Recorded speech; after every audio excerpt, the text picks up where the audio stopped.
서울 시내 한 골목길. 한정희는 폐지가 가득 실린 손수레를 끌며 집으로 향하고 있었습니다.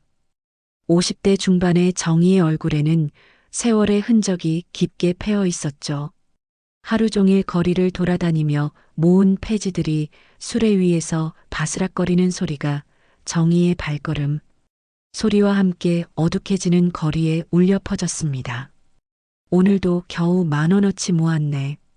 정희는 주머니에서 구겨진 1,000원짜리 지폐 10장을 꺼내보며 한숨을 내쉬었어요. IMF 외환위기 이후 자동차 부품 공장을 운영하던 남편은 빚더미에 올라 스스로 목숨을 끊었고, 대학생이던 딸 예리는 3년 전 교통사고로 세상을 떠났습니다. 그 후로 정희의 삶은 끝없는 내리막길이었죠. 집으로 가는 길, 놀이터를 지나던 정희는 주머니 속 작은 약병을 만졌습니다. 어제 병원에서 몰래 챙겨온 수면제였어요. 이제 끝내자. 더는 버틸 수 없어. 정희의 마음속에서 작은 목소리가 속삭였습니다. 그때였어요. 놀이터 그네 옆 벤치에서 웅크리고 있는 작은 그림자가 보였습니다. 정희는 발걸음을 멈추고 그쪽으로 다가갔어요. 5살쯤 되어 보이는 여자아이가 추위에 떨며 벤치에 앉아 있었죠. 맨발에 낡은 원피스를 입은 아이의 모습이 정희의 가슴을 찡하게 만들었습니다. 아이고, 여기서 뭐하고 있니? 엄마 아빠는 어디 계셔? 정희가 조심스레 다가가 물었지만 아이는 대답 없이 꼭 쥐고 있던 그림책만 더 단단히 끌어안았어요. 아이의 작은 발은 흙과 먼지로 더러워져 있었고, 배고픔에 지친 듯 창백한 얼굴이 정희의 마음을 아프게 했습니다. 배고프지? 우리 집에 가서 따뜻한 밥 먹을래? 정희는 자신도 모르게 손을 내밀었어요. 아이는 잠시 망설이더니 조심스럽게 정희의 손을 잡았습니다. 그 작고 차가운 손이 정희의 손 안에서 떨고 있었죠. 정희는 수레에 아이를 태우고 집으로 향했어요. 방금 전까지 죽음을 생각하던 자신이 이제는 이 낯선 아이를 집으로 데려가는 모습이 얼마나 아이러니한지 생각하며 정희는 쓴웃음을 지었습니다. 여기 있어요. 많이는 없지만. 좁고 낡은 반지하 방에 들어서자 정희는 서둘러 가스레인지에 불을 붙이고 라면을 끓였어요. 아이는 방 한구석에 조용히 앉아 주변을 살피고 있었습니다. 그림책은 여전히 품에 꼭 안고 있었죠. 이름이 뭐니? 지안이요. 처음으로 들려온 아이의 목소리는 작고 조심스러웠어요. 정희는 따뜻한 라면을 지안 앞에 내려놓았고 아이는 허겁지겁 라면을 먹기 시작했습니다. 배고팠던 게 분명했죠. 지안이구나. 엄마 아빠는 어디 계시니? 없어요. 고아원에서 왔니? 도망쳤어요. 다시 안 갈 거예요. 지안의 단호한 목소리에 정희는 말문이 막혔습니다. 그날 밤 정희는 자신의 이불을 꺼내 지안에게 덮어주고 자신은 얇은 담요 하나로 밤을 보냈어요. 주머니 속 수면제 병은 잊혀진 채 구석에 놓여 있었습니다. 다음 날 아침 정희는 지안을 데리고 동네 파출소로 향했습니다. 하지만 지안이 말한 고아원은 어디인지 알 수 없었고 실종 신고도 접수된 게 없었어요. 며칠이 지나도 지안을 찾는 사람은 나타나지 않았죠. 첫 장의 이야기가 이렇게 시작되었습니다. 절망의 끝에서 만난 두 영혼, 서로에게 새로운 희망이 되어주리라곤 생각지도 못한 채로요. 열흘이 지나도 지안을 찾는 사람은 나타나지 않았습니다. 정희는 고민에 빠졌어요. 지안을 다시 고아원으로 보내야 할까? 하지만 지안이 그토록 싫어하는 곳으로 돌려보낸다는 건 정희의 마음이 허락하지 않았죠. 지안아, 잠시만 여기 있다가 좋은 가족을 만나면 가는 게 어떨까? 정희가 조심스럽게 물었을 때 지안의 까만 눈동자에는 두려움이 가득 차올랐습니다. 작은 손으로 정희의 옷자락을 꼭 붙잡으며 지안이 떨리는 목소리로 말했어요. 가지 마세요. 저 혼자 두지 마세요. 그 말에 정희의 가슴이 저렸습니다. 예린이 사고로 떠난 후 정희는 딸의 방을 그대로 두었죠. 작은 원룸에 예린의 물건들이 그대로 놓여 있는 방이 있었어요. 정희는 지안의 손을 잡고 그 방으로 들어갔습니다. 여기 예린이 방인데 지안이가 쓰면 좋겠구나. 방 안에는 대학생이었던 예린의 책상과 침대, 작은 책장이 놓여 있었습니다. 지안은 조심스럽게 방 안을 둘러보더니 책장에 꽂힌 책들을 신기한 듯 만졌어요. 이게 다 제 거예요? 지안의 놀란 표정에 정희는 웃음을 지었습니다. 작은 아이에게는 너무 큰 침대와 책상이었지만 지안의 눈에는 모든 것이 보물처럼 보였나 봐요. 다음 날 정희는 동사무소를 찾아갔습니다. 입양 절차가 복잡하고 까다롭다는 설명에 정희의 어깨가 축 처졌어요. 나이 50 넘은 폐지 줍는 여성이 아이를 키울 자격이 있냐는 냉담한 시선도 견디기 힘들었죠. 한 씨, 솔직히 말해서 당신 상황으로는 입양이 어려울 거예요. 정식 절차를 밟으려면 소득 증명도 필요하고 주거 환경도 검사받아야 하고 담당자의 말에 정희는 손을 꼭 쥐었습니다. 법적인 입양은 불가능하더라도 지안을 키우고 싶었어요. 그날부터 정희는 지안을 임시 보호하는 형식으로 함께 살기 시작했습니다. 저기 봐, 폐지 줍는 할머니가 아이를 데리고 다닌대. 그 나이에 뭔 아이를 키워? 불쌍한 아이. 동네 사람들의 수군거림이 정희의 귀에 들렸지만 정희는 고개를 숙이지 않았어요. 오히려 더 당당하게 지안의 손을 잡고 거리를 걸었죠. 정희에게는 이제 지켜야 할 사람이 생겼으니까요. 정희는 폐지를 주워오는 일을 계속하면서도 이전보다 더 부지런히 움직였습니다. 새벽부터 늦은 밤까지 일하며 지안에게 필요한 옷과 학용품을 사주기 위해 애썼어요. 그렇게 한 달, 두 달이 지나갔습니다. 엄마, 이거 봐요. 어느 날 지안이 그림책에 그린 그림을 보여주었습니다. 꽃나무 아래 두 사람이 손을 잡고 서 있는 그림이었어요. 정희는 깜짝 놀랐습니다. 지안이 처음으로 자신을 엄마라고 불렀거든요. 지안아, 방금 뭐라고 했니? 엄마요. 이거 엄마랑 저예요. 순간 정희의 눈에서 뜨거운 눈물이 흘러내렸습니다. 예린이 떠난 후 처음으로 누군가에게 엄마라고 불리는 순간 정희의 마음에는 따뜻한 빛이 들어왔어요. 그날 밤 정희는 지안이 잠든 모습을 바라보며 결심했습니다. 이 아이의 진짜 엄마가 되어주자. 법적으로 안 된다면 마음으로라도. 정희는 낡은 상자에서 예린의 생일 때 찍은 사진을 꺼내 보았어요. 예린이 환하게 웃고 있는 사진 옆에 지안의 그림을 나란히 놓았습니다. 두 아이 모두 정희의 딸이었죠. 한 아이는 하늘로 떠났고 한 아이는 하늘이 보내준 선물이었습니다. 폐지를 주워 모은 돈으로 정희는 지안을 위한 작은 방을 만들었어요. 버려진 합판과 판자로 예린의 방 한쪽을 나누어 지안만의 공간을 만들어 주었죠. 비록 좁고 초라했지만 지안에게는 세상에서 가장 소중한 공간이었습니다. 매일 밤 정희는 지안에게 이야기책을 읽어주었고 지안은 점점 마음을 열며 웃음을 되찾아갔어요. 엄마, 나 학교도 갈 수 있어요? 그럼 우리 지안이 내년에 학교 갈 거야. 공부도 많이 하고. 지안의 질문에 정희는 망설임 없이 대답했습니다.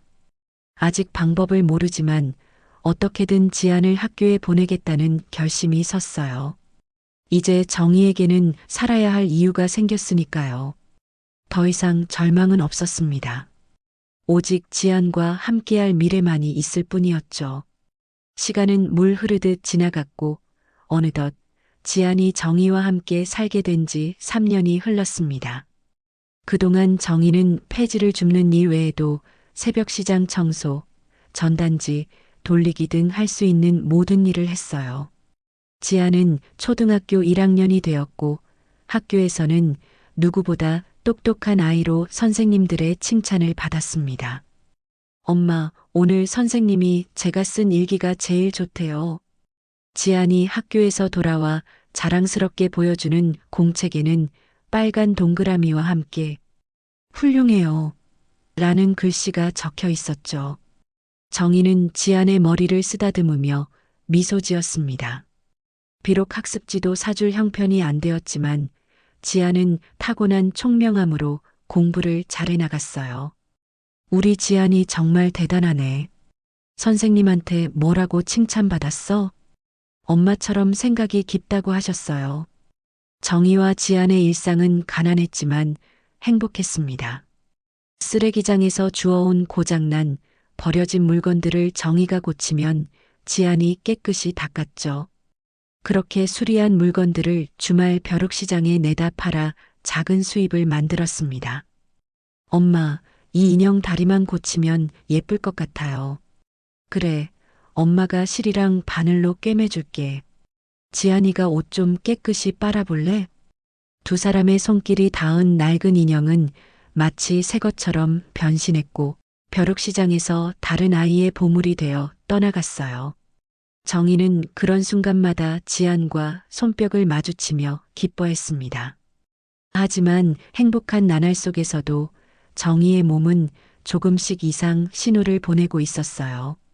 자주 느끼는 하복부 통증, 비정상적인 출혈. 정희는 바쁘다는 핑계로 병원에 가는 일을 미루고 또 미뤄왔습니다. 괜찮아. 조금만 쉬면 나아질 거야. 그러던 어느 날 폐지를 줍다가 정희는 갑자기 통증에 쓰러졌어요. 지나가던 이웃의 도움으로 병원에 실려간 정희는 청천벽력 같은 소식을 듣게 되었습니다. 한정희 씨, 자궁경부암 3기입니다. 당장 수술이 필요해요. 의사의 말에 정희는 귀가 멍멍해졌어요. 암이라니. 게다가 3기라니. 머릿속이 하얘졌습니다. 수술비가 얼마나 들까요? 기본적으로 800만 원 정도 예상하시면 됩니다. 의료보험이 적용되지만 병원을 나오며 정희는 걱정으로 가득 찼어요. 800만 원이라는 금액은 정희에게 천문학적인 숫자였습니다. 지안의 학비도 겨우겨우 마련하는 형편에 어디서 그 돈을 구할 수 있을까요? 엄마, 오늘은 왜 이렇게 늦게 와요? 걱정했잖아요. 집에 돌아오자 지안이 달려와 안겼습니다. 정희는 아픈 기색을 감추고 웃어 보였어요. 지안에게 자신의 병을 알릴 수 없었습니다.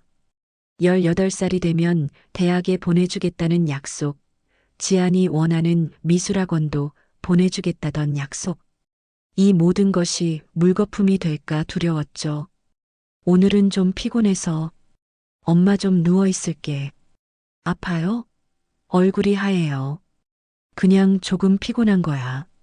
우리 지안이가 숙제하는 동안 엄마 조금만 쉴게. 방에 누운 정희는 천장을 바라보며 눈물을 흘렸습니다. 내가 없으면 지안이는 어떻게 될까? 가슴이 찢어지는 고통이었어요. 3년 전 수면제를 들고 마지막 길을 걷던 그날이 떠올랐습니다. 그때는 혼자였기에 포기하려 했지만 지금은 지안이 있었죠.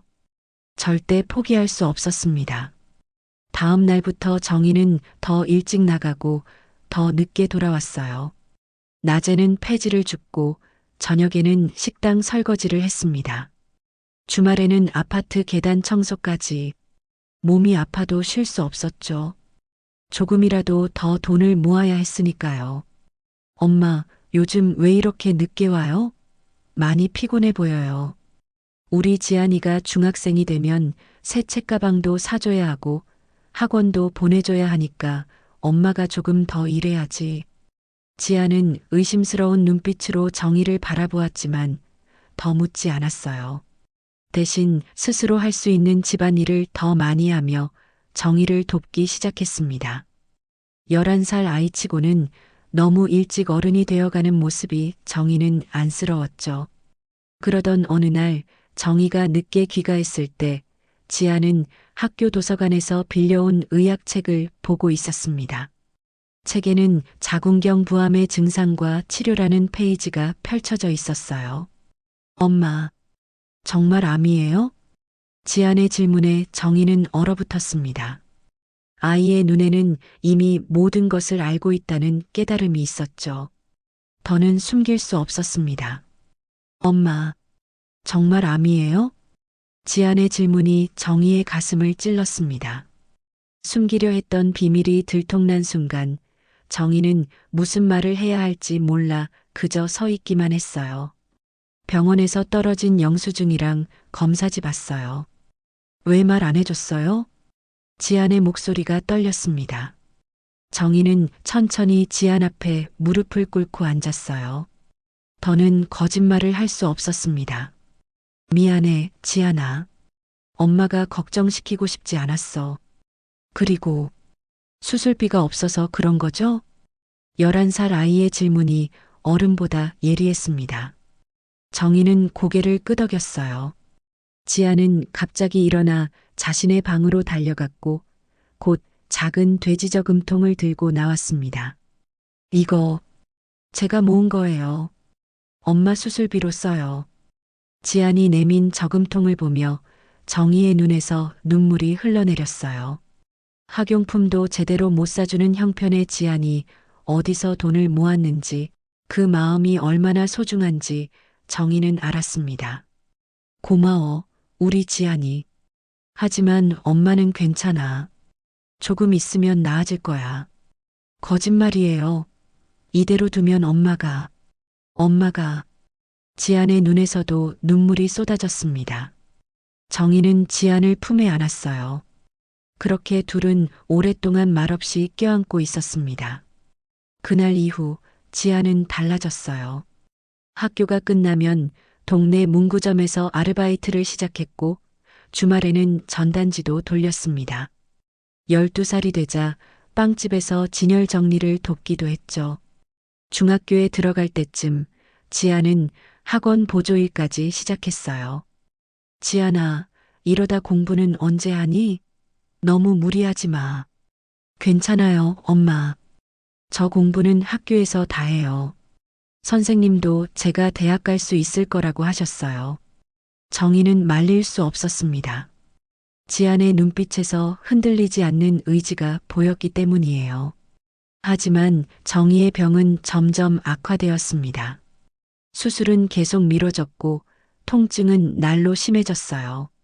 그럼에도 정희는 계속 일했습니다. 지안의 미래를 위해서는 버텨야 했으니까요.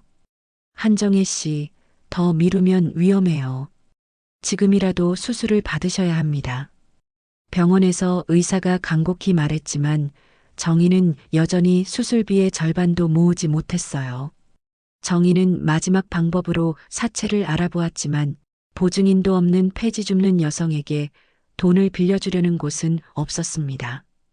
고등학교 1학년이 된 지아는 이제 학업과 아르바이트를 병행하느라 하루에 4시간도 자지 못했어요.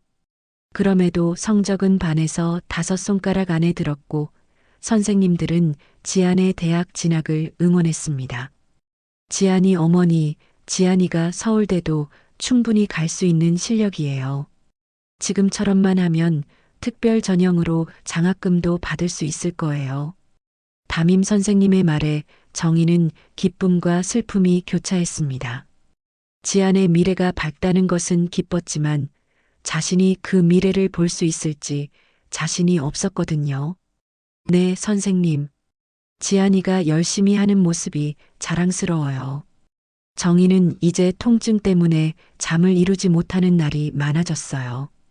자신도 모르게 앓는 소리를 내면 지안이 밤중에 달려와 정희의 등을 토닥여주곤 했습니다. 엄마, 조금만 더 참아요. 제가 곧 많은 돈을 벌 수 있는 아르바이트를 구했어요.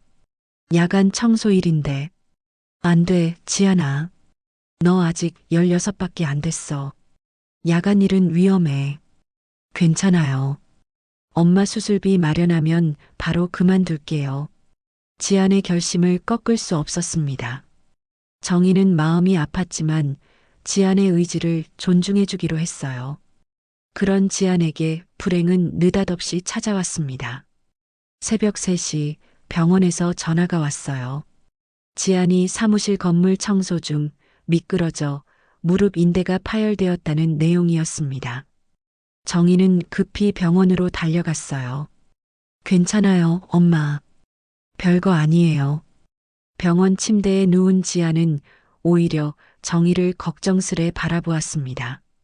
다리에 깁스를 한 채로도 지안은 웃으려 했지만 그 웃음 뒤에 숨겨진 고통이 보였어요. 의사 선생님, 얼마나 입원해야 하나요?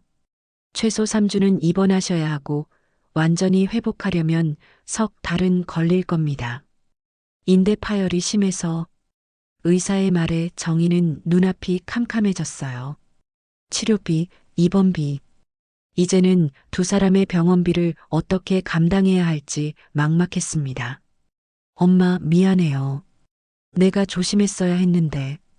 뭐가 미안해, 지안아. 엄마가 미안하지. 엄마 때문에 내가 이렇게 고생하는데. 그렇게 병실에서 정희와 지안은 서로를 바라보며 참았던 눈물을 터뜨렸어요. 더는 강한 척, 괜찮은 척 할 필요가 없었습니다. 둘은 오랫동안 껴안고 울었어요. 그동안 각자 혼자 삼켰던 아픔을 함께 나누며 서로의 눈물로 치유받았습니다. 지안아, 우리 이제 어떡하지? 괜찮아요, 엄마. 우리 함께니까. 반드시 방법이 있을 거예요. 지안의 말에 정희는 고개를 끄덕였어요. 그래, 함께니까. 정희와 지안은 손을 꼭 잡았습니다. 어떤 어려움이 와도 둘이 함께라면 이겨낼 수 있을 거라고 믿으며요. 병원 복도는 늘 분주했습니다. 정희는 휠체어에 앉은 지안을 밀며 재활치료실로 향했어요. 3주간의 입원 끝에 지안은 퇴원했지만 주 2회의 재활치료는 계속되어야 했죠. 엄마, 오늘은 엄마 검진일이죠? 먼저 엄마부터 검사 받아요. 아니야, 지안이 치료가 더 중요해. 엄마는 다음에 와도 돼. 정희는 미소 지었지만 얼굴은 점점 핏기를 잃어갔습니다. 통증도 더 심해져 이제는 진통제 없이는 견디기 힘들었어요. 하지만 정희는 지안의 병원비를 먼저 챙겼죠. 두 사람의 병원비를 동시에 감당할 여력이 없었으니까요. 치료를 기다리는 동안 지안은 항상 그림책을 꺼내 들었습니다. 첫 만남의 날부터 지안이 품에 안고 있던 그 책이었어요. 표지는 닳고 모서리는 구겨졌지만 지안에게는 가장 소중한 물건이었죠. 저 그림책 참 오래됐네요. 병원 상담실에서 근무하는 김민지 사회복지사가 다가와 말을 걸었습니다. 민지는 간혹 지안과 정희를 돕곤 했어요. 저소득층 의료 지원이나 복지 혜택을 안내해주는 분이었죠. 네, 제가 어릴 때부터 가지고 있던 거예요. 한번 봐도 될까요? 지안은 조심스럽게 그림책을 건넸고 민지는 책을 펼쳐보았습니다. 책에는 여러 그림이 그려져 있었어요. 꽃나무 아래 서 있는 가족들, 커다란 집, 그리고 특이한 나뭇가지 모양의 문양.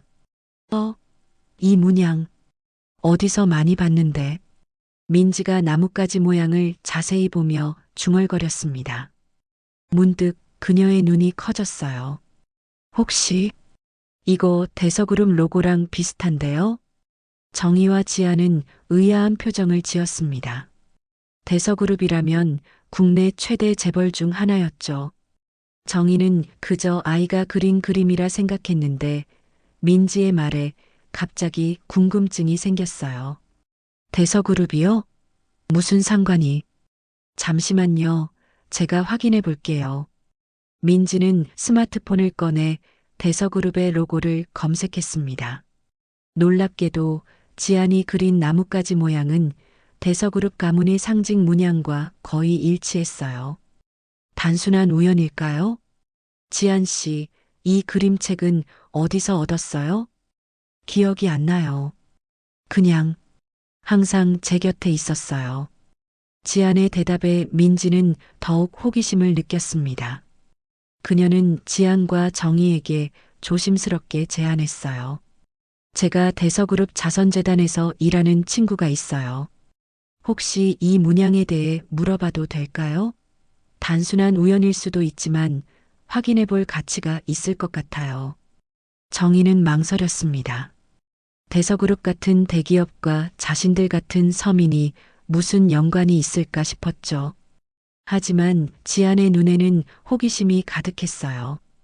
해보세요. 저도 궁금해요. 이 그림책이 제게 왜 이렇게 소중한지. 그렇게 민지의 제안으로 그림책의 문양에 대한 조사가 시작되었습니다. 며칠 후 민지가 병원으로 찾아왔어요. 그녀의 표정이 심상치 않았습니다. 정희 씨, 지안 씨, 놀라운 소식이 있어요. 대서그룹 윤서영 회장님께서 직접 지안 씨를 만나고 싶어 하세요. 저요? 왜요? 정희와 지안은 깜짝 놀랐습니다. 윤서영은 대서그룹의 현 회장으로 여성 CEO로서 국내 재계를 이끄는 상징적인 인물이었어요. 그런 사람이 왜 지안을 만나고 싶어 할까요? 윤 회장님이 지안 씨의 그림책과 문양을 보시고 크게 놀라셨대요. 17년 전 회장님의 딸이 실종됐는데 그 아이가 가지고 있던 그림책과 지안 씨의 책이 똑같은 것 같아요. 민지의 말에 정희와 지안은 말문이 막혔습니다. 설마 지안이 대서그룹 회장의 잃어버린 딸일까요? 정희의 머릿속이 복잡해졌어요. 만약 그렇다면 지안은 자신의 딸이 아니게 되는 건가? 오랫동안 함께 살아온 지안을 빼앗길지도 모른다는 생각에 정희의 가슴이 아팠습니다. 지안아, 어떻게 할까? 엄마, 저 궁금해요. 제가 어디서 왔는지, 왜 그날 놀이터에 혼자 있었는지. 지안의 눈에는 복잡한 감정이 담겨 있었어요. 정희를 사랑하지만 자신의 뿌리에 대한 궁금증도 컸던 거죠. 정희는 깊은 숨을 내쉬며 지안의 손을 잡았습니다. 그래, 알아보자. 하지만 무슨 일이 있어도 넌 내 딸이야. 그건 변하지 않아. 다음 날 민지의 안내로 대서그룹 본사 건물에 도착한 정희와 지안은 압도되었어요. 높은 유리 건물과 번쩍이는 로비, 정중하게 인사하는 직원들. 모든 것이 낯설고 어색했습니다. 이쪽입니다. 회장님께서 기다리고 계세요. 비서의 안내를 받아 엘리베이터를 타고 최상층으로 올라갔어요. 회장실 문이 열리자 단정한 차림의 중년 여성이 그들을 맞이했습니다. 윤서영 회장이었어요.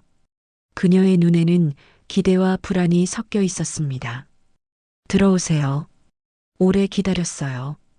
윤서영의 시선이 지안에게 고정되었습니다. 그녀의 눈에서 눈물이 맺혔어요. 정희는 본능적으로 지안의 어깨를 감쌌습니다. 무슨 일이 일어나든 지안을 지키겠다는 의지였죠. 지안이 맞나요? 윤서영이 떨리는 목소리로 물었습니다. 지안은 조용히 고개를 끄덕였어요. 윤서영은 천천히 다가와 지안의 얼굴을 조심스럽게 바라보았습니다. 발등에 초승달 모양점이 있나요? 윤서영의 질문에 지안은 놀랐어요. 어떻게 그걸 알고 있는 걸까요? 지안은 정희를 바라보았고 정희는 천천히 고개를 끄덕였습니다.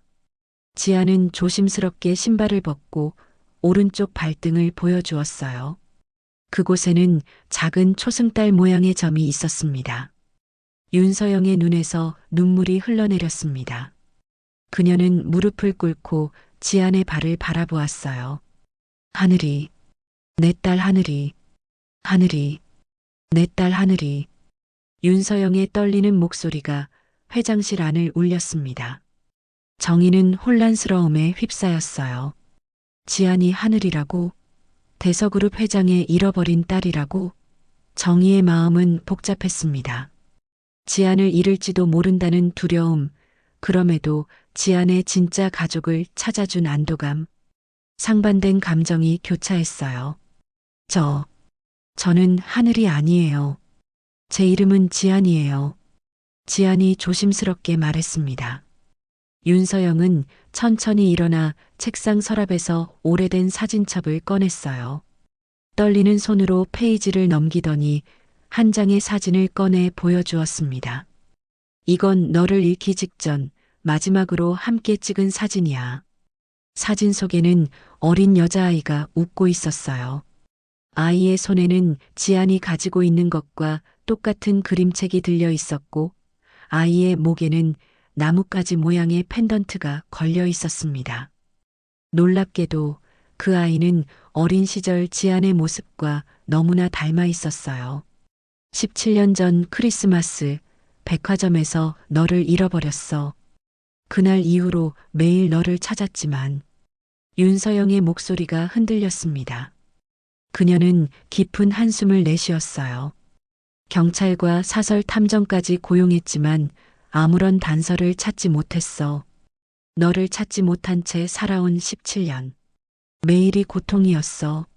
정희는 지안의 손을 꼭 잡았습니다. 지안의 손이 떨리고 있었어요. 윤서영은 이야기를 계속했습니다. 나는 포기하지 않았어. 매년 내 생일마다 찾는다는 광고를 냈고 실종 아동 찾기 캠페인도 후원했지. 그런데 내가 이렇게 돌아올 줄은. 방 안에 침묵이 흘렀습니다. 지안은 혼란스러운 눈빛으로 그림책을 바라보았어요. 자신의 유일한 소지품이었던 이 책은 사실 자신의 과거를 알려주는 단서였던 겁니다. 확실히 하기 위해 DNA 검사를 해도 될까? 윤서영이 조심스럽게 제안했습니다. 정희는 지안을 바라보았어요. 지안의 결정을 존중하고 싶었죠. 지안은 잠시 고민하더니 천천히 고개를 끄덕였습니다. 알고 싶어요. 제가 정말 하늘이인지. 다음 날 대형 병원에서 DNA 검사가 진행되었습니다. 윤서영은 검사 비용뿐만 아니라 정희와 지안의 모든 병원비를 지불하겠다고 했어요. 정희는 처음에 거절했지만 윤서영의 진심 어린 부탁에 결국 동의했습니다. 일주일 후 검사 결과가 나왔어요. 윤서영, 정희, 지안은 함께 의사를 만났습니다. 검사 결과 윤서영 씨와 지안 씨는 모녀 관계가 맞습니다. DNA 일치율이 99.9%로 나왔습니다. 의사의 말에 윤서영은 눈물을 쏟았습니다. 정희는 가슴이 무너지는 듯 했어요. 예상했지만 확정된 결과를 듣자 현실이 무겁게 다가왔습니다. 지안은 충격받은 표정으로 그 자리에 얼어붙었어요. 그럼 제가 정말 하늘이란 거죠? 네, 법적 이름은 윤하늘입니다. 의사의 대답에 지안은 혼란스러운 눈빛을 보였습니다. 16해 동안 지안으로 살아왔는데 갑자기 자신이 하늘이라니. 받아들이기 힘든 현실이었죠. 병원을 나오는 길, 세 사람은 말없이 걸었습니다. 각자의 마음은 복잡했어요. 카페에 들어가 자리에 앉자 윤서영이 먼저 입을 열었습니다. 한정혜 씨, 정말 감사합니다. 하늘이를, 아니 지안이를 이렇게 잘 키워주셔서. 윤서영은 고개를 숙여 인사했습니다. 정희는 당황했어요. 대한민국 최고 재벌 중 한 명이 자신에게 머리를 숙이다니. 아니에요. 지안이가 제게 삶의 의미를 준 아이인걸요. 제가 오히려 감사해야. 정희의 목소리가 떨렸습니다. 이제 지안을 보내야 한다는 생각에 가슴이 찢어질 듯 했어요. 그동안 함께 살아온 기억들, 어려움 속에서도 서로 의지하며 보낸 시간들, 그 모든 것을 놓아야 한다고 생각하니 숨이 막혔습니다. 엄마. 지안이 정희의 손을 잡았어요. 지안의 눈에도 눈물이 고여 있었습니다. 윤서영은 지안의 다른 손을 조심스럽게 잡았어요. 지안아, 하늘아. 내가 원한다면 정희 씨와 계속 함께 살아도 돼. 나는 너를 찾았다는 것만으로도 행복해. 윤서영의 말에 지안과 정희는 놀랐습니다. 윤서영은 계속해서 말했어요. 17회 동안 너를 찾아 헤맸어. 이제 내가 살아있다는 것만으로도, 이렇게 건강하게 자랐다는 것만으로도 난 감사해. 물론 함께 살고 싶지만 내 의사를 존중할게. 지아는 혼란스러워 보였습니다. 한쪽에는 자신을 키워준 정희가, 다른 한쪽에는 자신을 찾아 헤맨 생모 윤서영이 있었어요. 어느 쪽도 선택할 수 없었죠. 저는 두 분 다 버릴 수 없어요. 지안의 말에 두 어머니는 숨을 멈췄습니다. 지안은 계속해서 말했어요. 지금까지 저를 키워주신 엄마도 제 엄마고, 저를 찾아주신 윤 회장님도 제 엄마예요. 저는 두 분 다 엄마로 모시고 싶어요. 지안의 솔직한 마음에 정희와 윤서영은 서로를 바라보았습니다. 두 여성은 전혀 다른 세계에 살았지만 지안을 향한 사랑만은 같았어요. 그럼 함께 살면 어떨까요? 윤서영이 조심스럽게 제안했습니다. 정희는 당황했어요. 자신 같은 사람이 어떻게 대서그룹 회장의 집에서 산다는 말인가요? 윤서영은 정희의 표정을 읽고 재빨리 덧붙였습니다. 모든 걸 언론에 공개할 필요는 없어요. 조용히 우리만의 방식으로. 그날의 대화가 세 사람의 운명을 바꾸는 시작이었습니다. 윤서영은 정희의 암 치료를 전적으로 지원했고 지안의 대학 진학도 약속했어요. 그리고 무엇보다 세 사람은 두 엄마 가족으로 살아가기로 합의했습니다. 봄이 오고 있었습니다.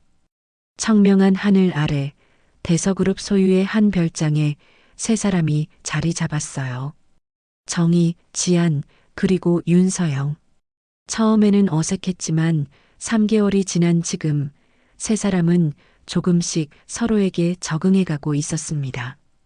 정희 씨, 오늘 항암 치료 어떠셨어요? 윤서영이 차를 내리며 물었습니다. 정희는 이제 최고의 의료진과 치료를 받고 있었어요. 처음에는 부담스러웠지만 지안을 위해서라도 건강을 되찾아야 한다는 생각에 치료를 받기로 했죠. 오늘은 괜찮았어요. 의사 선생님께서 호전되고 있다고 하셨어요. 다행이네요. 조금만 더 힘내세요. 우리 지안이를 위해서.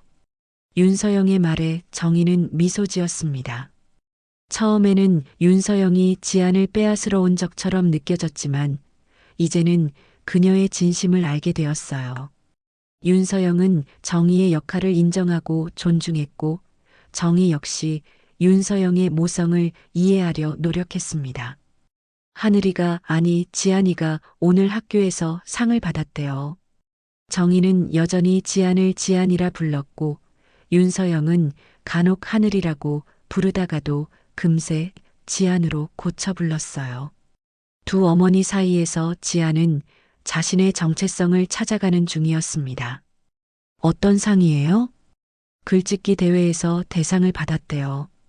주제가 나의 가족이었다네요. 정희의 말에 윤서영은 미소 지었습니다. 둘은 지안이 쓴 글이 어떤 내용일지 궁금했어요. 어느 쪽 어머니에 대해 썼을까? 아니면 둘 다? 그때 현관문이 열리고 지안이 들어왔습니다. 고등학교 2학년이 된 지안은 더욱 성숙해 보였어요. 학교를 옮기지 않고 그대로 다니고 있었는데 이는 지안의 요청이었죠. 평범한 학교 생활을 유지하고 싶다고 했어요. 축하해, 지안아. 글짓기 대회 대상 받았다며? 윤서영이 먼저 다가가 안았습니다. 정희도 일어나 지안을 끌어안았어요. 지안은 두 어머니의 품에 안겨 행복한 표정을 지었습니다. 상장 보여줄게요. 그리고 제가 쓴 글도요. 지안은 가방에서 상장과 함께 노트를 꺼냈어요. 세 사람은 소파에 나란히 앉았고 지안이 글을 읽기 시작했습니다. 제목 2개의 별을 가진 하늘. 저는 두 개의 별을 가진 하늘입니다. 한 별은 제가 태어날 때부터 저를 찾아 헤맨 별이고, 다른 한 별은 제가 길을 잃었을 때 저를 발견해 준 별입니다. 두 별은 서로 다른 궤도를 그리며 살아왔지만 지금은 같은 하늘에서 저를 위해 빛나고 있어요. 지안의 글을 듣는 동안 정희와 윤서영의 눈에는 눈물이 고였습니다. 지안은 두 어머니를 고르지 않았어요. 두 사람 모두 자신의 어머니라고 표현했죠. 글이 끝나고 세 사람은 말없이 서로를 바라보았습니다. 지안아, 정말 아름다운 글이구나. 우리 딸이 정말 훌륭해졌네요. 정희와 윤서영이 동시에 말했고 셋은 함께 웃음을 터뜨렸어요. 어색했던 처음과 달리 이제는 함께 웃을 수 있게 되었습니다. 저녁 식사 후 세 사람은 별장 뒤뜰에 앉아 차를 마셨어요. 윤서영이 조심스럽게 입을 열었습니다. 제가 한 가지 제안이 있어요. 정희와 지안이 윤서영을 바라보았습니다. 윤서영은 차를 한 모금 마시고 계속했어요. 대서재단에서 새로운 프로젝트를 시작하려고 해요. 꽃나무 프로젝트라고 고아와 위탁 아동들을 위한 교육 지원 프로그램이에요. 윤서영의 눈이 반짝였습니다. 그녀는 지안을 바라보며 말했어요. 지안이의 그림책에 있던 꽃나무에서 영감을 받았어요. 정혜 씨께서 지안이를 발견하신 것처럼 우리도 도움이 필요한 아이들을 찾아 지원하고 싶어요. 정희는 놀랐습니다. 윤서영이 자신과 지안의 인연을 이렇게 의미 있게 생각하고 있었다니 감동이었어요. 정혜 씨께서 명예교사로 함께 해주셨으면 좋겠어요. 아이들에게 많은 것을 가르쳐 주실 수 있을 것 같아요. 윤서영의 제안에 정희는 망설였습니다. 자신이 어떻게 교사가 될 수 있을까요? 대학도 나오지 않았는데 저는 가르칠 만한 지식이 없어요. 그렇지 않아요, 엄마. 지안이 정희의 손을 잡았습니다. 지안의 눈에는 확신이 담겨 있었어요. 엄마는 저에게 가장 중요한 걸 가르쳐 주셨어요. 포기하지 않는 법, 어려움 속에서도 희망을 잃지 않는 법.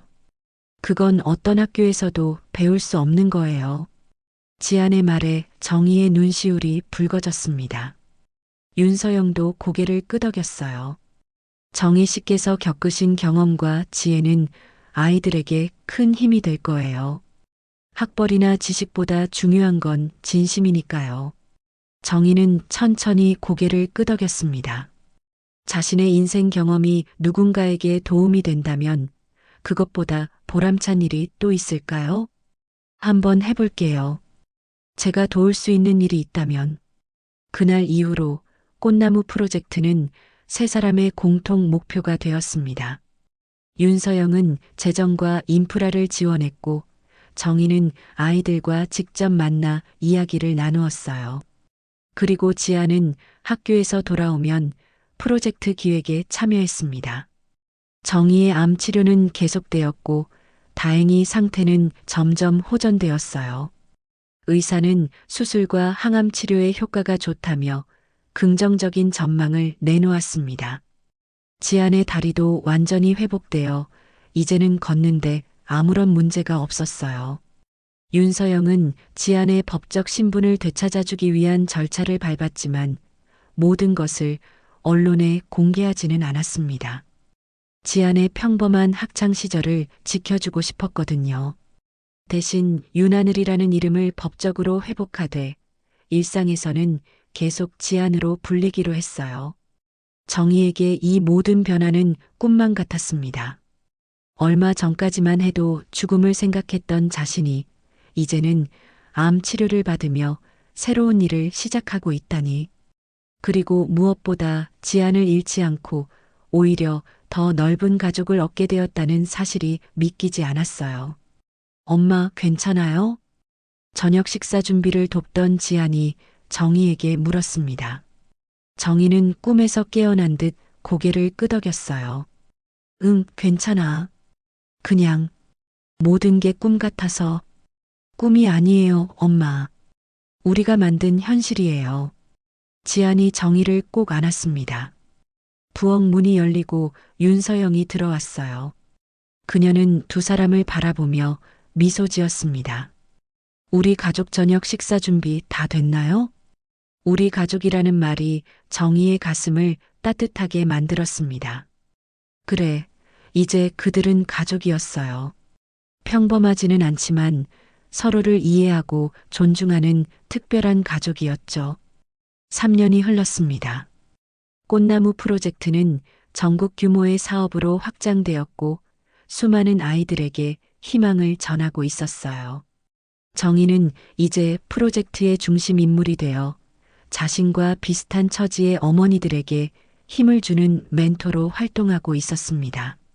한정희 선생님, 오늘 강의 정말 감동적이었어요. 덕분에 용기를 얻었습니다. 한 어머니가 정희에게 다가와 말했어요. 정희는 부끄러운 듯 웃으며 고개를 숙였습니다. 이전에 수줍고 움츠러들었던 모습은 사라지고 자신감 넘치는 중년 여성으로 변모해 있었죠. 별 말씀을요. 저도 여러분을 만나면서 매일 배우고 있어요. 정희는 이제 자신의 이야기를 숨기지 않았습니다. 폐지를 줍던 시절, 지안을 만난 순간, 암 투병 과정, 모든 것을 솔직하게 나누었어요. 그리고 그 이야기는 많은 이들에게 희망이 되었습니다. 정희의 암은 완치 판정을 받았고 건강을 되찾은 그녀는 더욱 활발하게 활동했어요. 윤서영은 정희의 변화를 지켜보며 깊은 존경심을 느꼈습니다. 두 사람은 이제 서로를 이해하고 의지하는 친구가 되었죠. 지아는 19살이 되어 서울대학교 사회복지학과에 입학했습니다. 대서그룹 회장의 딸이라는 신분이 알려진 후에도 지아는 변함없이 자신의 길을 걸었어요. 학교에서는 장학금 재단을 만들어 어려운 환경의 학생들을 돕기 시작했습니다. 우리 딸 오늘도 바쁘구나. 윤서영이 대학 캠퍼스에서 만난 지안에게 말했습니다. 지안은 환하게 웃었어요. 이제는 윤서영을 친엄마라고 부르는 것이 자연스러워졌고 정희는 엄마로 부르며 두 어머니와의 관계를 모두 소중히 여겼습니다. 네, 오늘 장학생들과 만남이 있어요. 다음 주에는 청소년 쉼터 봉사활동도 가기로 했어요. 힘들지 않니? 학업도 병행해야 하는데. 괜찮아요. 엄마가 항상 말씀하셨잖아요. 힘든 일이 있어도 포기하지 말라고요. 지안의 말에 윤서영은 미소 지었습니다. 엄마라는 말이 정의를 가리키는 것을 알면서도 그것이 전혀 서운하지 않았어요. 오히려 정의에게 감사했죠. 자신이 못했던 역할을 대신해준 사람이니까요. 그날 저녁 세 사람은 지안의 20살 생일을 앞두고 특별한 저녁 식사를 준비했습니다. 정희는 지안이 좋아하는 음식을 직접 만들었고 윤서영은 와인과 선물을 준비했어요. 우리 지안이, 아니 하늘이가 이제 20살이 된다니 믿기지 않네요. 정희가 테이블을 정리하며 말했습니다. 윤서영은 와인 잔을 놓으며 고개를 끄덕였어요. 맞아요. 잃어버린 17회, 그리고 함께한 3년. 생각해보면 기적 같아요. 두 사람은 서로를 바라보며 미소 지었습니다. 처음에는 서로 경계하고 어색했던 관계가 이제는 깊은 우정과 존중으로 변해 있었어요. 정의의 따뜻함과 인내, 윤서영의 열정과 추진력이 합쳐져 놀라운 시너지를 만들어냈습니다. 두 분 뭐해요? 제가 도울게요. 지안이 들어와 두 어머니를 돕기 시작했습니다. 20살을 앞둔 지안은 이제 완연한 성인의 모습이었어요. 두 어머니의 장점을 모두 닮아 따뜻하면서도 당찬 청년으로 성장했습니다. 지안아, 이리 와봐. 정희가 지안을 불렀습니다. 그녀는 작은 상자를 내밀었어요. 이건 엄마가 너에게 주는 성인 선물이야. 상자 안에는 낡은 수면제 병이 있었습니다. 지아는 의아한 표정을 지었어요. 이게 뭐예요? 정희는 미소 지었습니다. 눈가에 잔잔한 주름이 그려졌어요. 내가 엄마를 만나기 전날 밤, 엄마가 모든 걸 포기하려고 했을 때 가지고 있던 거야. 하지만 그날 밤 너를 만났고, 내가 엄마의 인생을 구했어. 이걸 간직하면서 항상 기억하렴. 어떤 어려움이 있어도 포기하지 말라고. 지안의 눈에 눈물이 고였습니다. 그녀는 정희를 꼭 안았어요.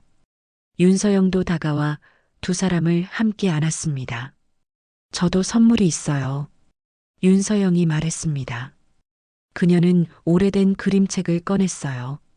지안이 항상 가지고 다니던 그 책의 원본이었습니다. 이 책은 내가 너를 위해 직접 그린 거였어. 매일 밤 이 책으로 동화를 들려주곤 했지. 그리고 내가 사라진 후에는 이 책의 복사본을 수백 권 만들어 널 찾는데 단서로 사용했어. 지아는 그림책을 조심스럽게 넘겨보았습니다.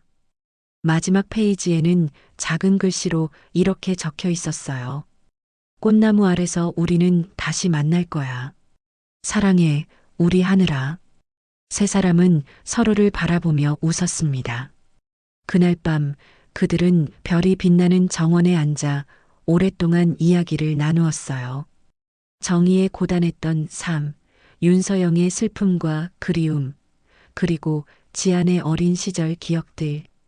세 여성의 이야기가 하나로 엮여 완전한 그림을 만들어갔습니다. 일주일 후 국립현대미술관에서는 특별전이 열렸습니다. 꽃나무 아래의 가족이라는 제목의 전시회였어요. 지안이 그린 그림들과 정희가 쓴 시, 윤서영이 기획한 사회복지 프로젝트 자료들이 전시되었습니다. 전시회 중앙에는 지안의 그림책이 유리 케이스 안에 놓여 있었어요. 그 옆에는 이런 문구가 새겨져 있었습니다. 꽃나무 아래 서 있던 소녀는 결국 두 엄마와 함께 피어났다. 많은 관람객들이 이 문구 앞에서 생각에 잠겼습니다. 가족의 의미, 사랑의 형태, 그리고 인연의 신비로움에 대해서요. 정희, 윤서영, 그리고 지안의 이야기는 많은 이들에게 희망과 용기를 전했습니다. 지안은 이제 유난을 장학재단의 대표로서 어려운 환경의 청소년들을 위한 비영리 단체를 이끌고 있었어요. 정희는 꽃나무 프로젝트의 명예교사로 전국을 다니며 강연을 했고, 윤서영은 대서그룹의 사회공헌 부문을 확대하여 더 많은 이들에게 도움의 손길을 건넸습니다. 그들의 이야기는 끝나지 않았습니다. 오히려 새로운 시작이었죠. 어쩌면 우연이었을지 모를 만남이 세 여성의 삶을 완전히 바꾸어 놓았어요. 그리고 그들을 통해 더 많은 이들의 삶도 변화하고 있었습니다. 저녁 노을이 물든 하늘 아래 세 사람은 정원의 꽃나무 아래 앉아 있었습니다. 지안의 그림책에 그려진 그대로의 모습이었어요. 그들은 손을 맞잡고 내일을 이야기했습니다. 더 나은 세상, 더 많은 아이들에게 희망을 줄 수 있는 미래에 대해서요. 인생은 참 신기한 것 같아요. 지안이 말했습니다. 두 어머니는 미소 지으며 고개를 끄덕였어요. 맞아. 우리 셋이 이렇게 만나 가족이 될 줄 누가 알았겠니? 하지만 이제는 상상할 수 없어요. 두 분 없는 제 삶은 말을 잇지 못하는 지안의 어깨를 정희와 윤서영이 감싸 안았습니다. 세 여성의 그림자가 하나로 합쳐져 꽃나무 아래 길게 드리워졌어요. 마치 그림책의 마지막 페이지처럼 그들의 이야기는 행복한 결말을 향해 계속되고 있었습니다. 우리는 앞으로도 계속 함께할 거야. 꽃나무 아래서 영원히. 정희의 말에 윤서영과 지안이 고개를 끄덕였습니다. 세 사람의 시선은 하늘로 향했어요. 그곳에는 첫 별이 반짝이기 시작했습니다.